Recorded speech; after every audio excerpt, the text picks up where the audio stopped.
Assalamualaikum warahmatullahi wabarakatuh. Sebelumnya izinkan perkenalan dulu. Nama saya Unam Saputra dan rekan saya Nama saya Geluna Septiani. dan rekan saya juga ada. Nama saya Asep Irwan.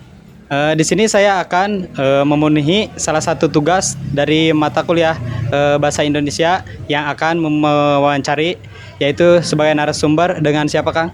Nama saya Rizky Alparizi dari tingkat 3 BPJKR. Di sini saya sebagai wasit lisensi Jawa Barat Karate. Baik, Untuk pertanyaan pertama, apa motivasi utama Anda untuk menjadi wasit karate, bukan atlet atau pelatih?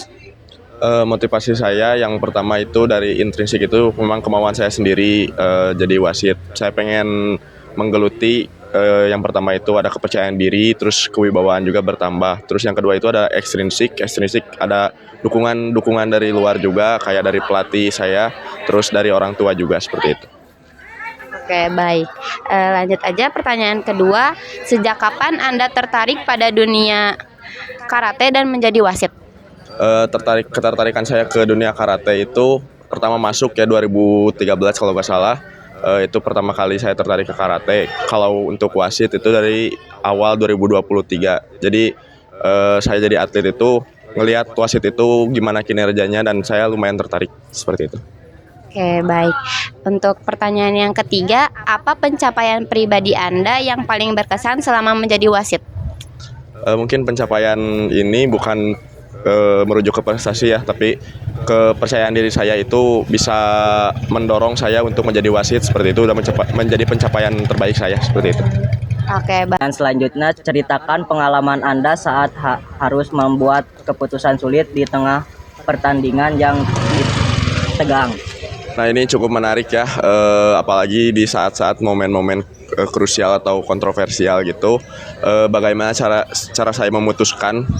Yang pertama itu ada ilmu dari pelatih saya, yaitu tarik nafas, terus hembuskan, tenangkan diri, dan baru kita ambil keputusan seperti itu. Keputusan juga harus menurut kepercayaan saya sendiri, nggak jadi netral, nggak ini sama orang lain seperti itu. Ya, pertanyaan selanjutnya, bagaimana Anda menanggapi atlet atau pelatih yang melakukan protes tidak sportif, Kang? Nah, untuk protes-protes itu kebetulan di karate itu ada satu peraturan, yaitu kalau misalkan protes itu harus membayar charge dulu senilai 2 juta.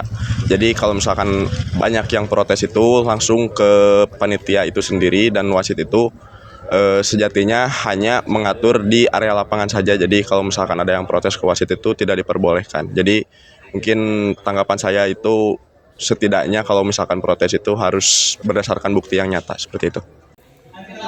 baik Kang, izin bertanya untuk pertanyaan selanjutnya, yaitu apa kelemahan terbesar Anda sebagai wasit dan bagaimana Anda mengatasinya?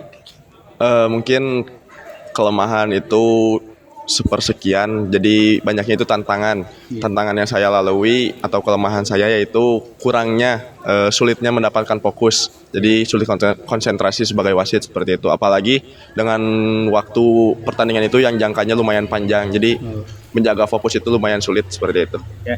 Baik, selanjutnya bagaimana Anda menjaga fokus dan kejernihan berpikir di bawah tekanan pertandingan besar?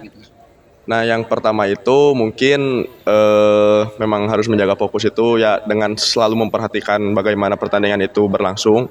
Terus yang kedua itu dari segi makanan juga ya berpengaruh. Jadi makanan atau minuman itu sangat dijaga. Jadi ada momen-momen tertentu kita itu nggak boleh makan atau minum seperti itu.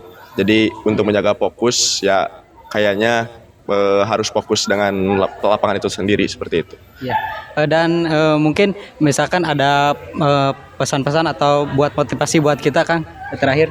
Motivasi ya, mungkin untuk motivasi kalian, jangan puas terhadap hasil yang kalian dapatkan hari ini. Siap. Dan cobalah untuk melangkah lebih lanjut untuk mendapatkan hasil yang lain seperti itu.